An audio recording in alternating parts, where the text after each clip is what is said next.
Today, we'll be going through the step-by-step process on how to make the best fried rice. I'm also going to show you how to make this super creamy coleslaw, so let's get started. In the pot, I have a whole cut-up chicken, and I'm going to season this with some chopped onion, crushed garlic, salt, some thyme. You can use fresh or dry thyme, crushed chicken seasoning cubes or bouillon cubes, and some curry powder. I'll give this a mix, and I'm not going to add any water at this point, just so that the chicken can really marinate with the spices. I'll cover and let this cook on low heat so the chicken doesn't burn, and I'll let that steam for about 5 minutes. When that's done, I'll add a little water to the chicken, and I'll cover this again and allow to cook for an additional 5 to 10 minutes. While the chicken is cooking, I'll go ahead and wash the rice. For Nigerian fried rice, you want to use long grain rice. You can use whichever type you prefer. Personally, I really like Sela Basmati rice, and this is the brand I use.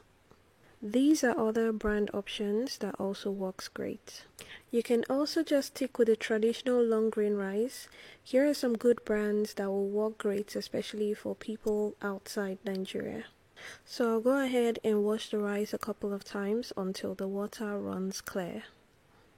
If you're washing with hot water, please make sure the last rinse is with colder water or room temperature water. This is just to ensure that the rice doesn't start cooking while it's still in the bowl, especially if you're not using it immediately. It's time to check on the chicken. I'll take it out now, even though the chicken is not 100% cooked, and I'm doing it that way because I'm still going to fry or grill this chicken. Also, because I'm using soft chicken and I don't want it to overcook. If you're using hard chicken or a tougher chicken, you can let it cook for longer. After taking the chicken out, you can filter the chicken stock just to make sure there are no bones in there. Next, add the washed rice to the chicken stock. If you don't have enough chicken stock, you can substitute with water. Add a little bit of salt if needed.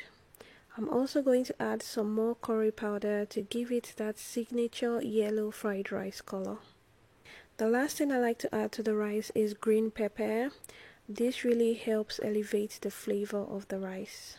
Cover the rice and allow to cook for about 20 minutes or until the rice you're using is fully cooked. While the rice is cooking, you can go ahead and fry the chicken. If you're making this for an event or during the holidays, then I recommend frying, which is a traditional way. But if you want to skip the extra oil and make this a bit healthier, then you can choose to air fry this using an air fryer or an oven. Before air frying, I like to spray the chicken with a little bit of oil, and the oil will help give the chicken that golden brown color when it's done. Air fry at a high temperature for about 10 to 15 minutes. I love air frying, and for me it looks and tastes the same as regular fried chicken. Next, check on the rice. The rice should be fully cooked at this point. I'll go ahead and fluff it up. And it's important to do this just so that you can loosen the rice a little, and this will kind of release the trapped steam in the rice so it doesn't continue cooking. I'll also go ahead and remove and discard the bell peppers. Fluff the rice some more, and I'm just going to leave the rice open so it doesn't continue cooking, and I'll set aside. While the rice was cooking, I also prepped the vegetables. For the carrot, you want to peel before cutting just so you can get that vibrant color. And one important thing I do for my fried rice is I cut my vegetables as small as possible. This really makes the meal way more enjoyable, as sometimes when the vegetables are cut big, people tend to want to pick them out. After the carrot, I'll move to the green bell pepper. I don't like to use too much of this, so I'm just using the remaining half from the one I used to boil the rice. Next, we have the green beans, and same as before, I'm gonna cut this as small as I can. And finally, some green onions or scallions, and we're going to be using the whole part, root and stem. If you don't want to cut manually, you can consider buying a cutting tool like this one. I used this in my recent seafood fried rice recipe and it really works great. And it's also going to help you achieve that very uniform cut. So these are the chopped veggies. The other vegetables used for Nigerian fried rice are peas and sweet corn, and I usually just get the frozen ones. So I took these out of the freezer earlier. The last thing to prep is the shrimp, and I'm just going to season this with salt, chicken seasoning and onion powder. And of course, before seasoning, the shrimp were deveined and washed. So next, heat up a little vegetable oil. To make your fried rice, I recommend using a wok. If you don't have a wok, you can use a very wide pot. Add the shrimp and just allow this cook for about 3 to 4 minutes on each side. And you don't have to use shrimp for this recipe. You can substitute the shrimp for chicken, beef, or you can just leave out completely. When the shrimp is cooked, take it out. Then add some more vegetable oil to the pan if you need. Then add the liver. The liver has been cooked and diced. And if you want to see how I prepare the liver, I'm going to add it at the end of this video. Stir fry this until it's brown and then take it out. When that's done, I'm just going to clean the pan with a paper towel. So now everything we need for the fried rice is ready. So heat up a little oil in the wok. And the first things I'm going to fry are the carrots and the green beans, simply because out of all the vegetables, these take the longest to cook. I'll fry these for about a minute or so. Next, I'll add the peas and the sweet corn. And I'll season the vegetables with crushed chicken cubes, salt and white pepper. If you don't have white pepper, you can use crushed chilies or Scotch bonnet peppers. Stir fry the veggies for an additional 1 to 2 minutes. Lastly, I'll add the chopped green bell pepper. I'm adding this last because this cooks really fast. I'm just going to stir fry this for about 30 seconds and then I'll add the rice. My rice has cooled down significantly, so it's going to make it much easier to fry. After adding the rice, mix everything together, and here is my best tip for fried rice. Fry the rice.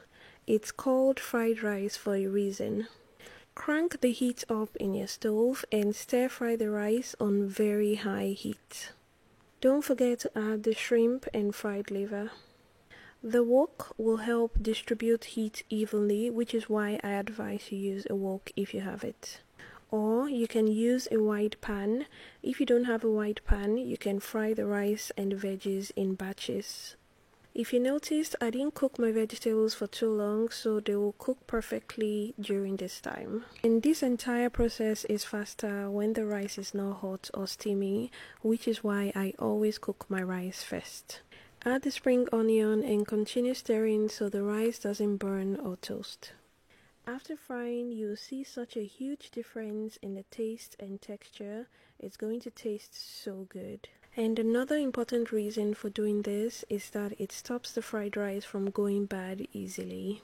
The main reason Nigerian fried rice goes bad easily is because fried rice contains a lot of vegetables, and vegetables are made up mostly of water. And that, combined with rice that has a lot of moisture in it, the chances of it going bad easily are very high. But if you make your fried rice like this, it will hardly go bad or sour easily. Plus, it tastes way better making it this way. I hope you get to try this, and I hope you enjoyed watching this video tutorial. Do let me know if you have any questions about this recipe. You can reach me on my Instagram page at Kiki Foodies. Send me a DM and I'll try to respond to everyone as soon as I can. The rice is ready. Nigerian fried rice is usually served with coleslaw and fried or grilled chicken. And this is how I made the coleslaw. To make the coleslaw, start by peeling the carrots. If you don't have a peeler, you can also just use a knife. Next, using this tool, I'm going to grate the carrots. I like using this peeler for the carrots because it gives me really long carrot shavings. But you can also use a regular grater to do this. When using a grater, place the carrot vertically so you can get long strands like this. Next, get the cabbage, take the outer leaves off and cut down the stem. Using a sharp knife, shred the cabbage by making thin cuts on it like this. For the top part of the cabbage, which is usually stronger, you can use a grater or a food processor to shred that. After you've gotten enough cabbage that you need, go ahead and make the dressing. For the dressing, I usually use about 1/3 cup of mayonnaise, 1 tablespoon of lemon juice or white vinegar, and about 1½ teaspoon of sugar. And the exact measurements to everything in this video is going to be in the description box below, so you can check that out. Add the shredded cabbage and the carrots to the dressing and mix this all together. Other things you can add to the coleslaw are cucumbers, eggs, sweet corn, sliced apples, and so on. Although I put it last, the coleslaw is actually the first thing I made, simply because coleslaw is best served cold. So after mixing, pop the lid on and put it in the fridge until you're ready to serve. If you enjoyed watching this video, please like, share with your friends, and leave me a comment. It really helps me connect with you and it really helps the channel grow. Thank you so much for watching, and I really hope you enjoy making this.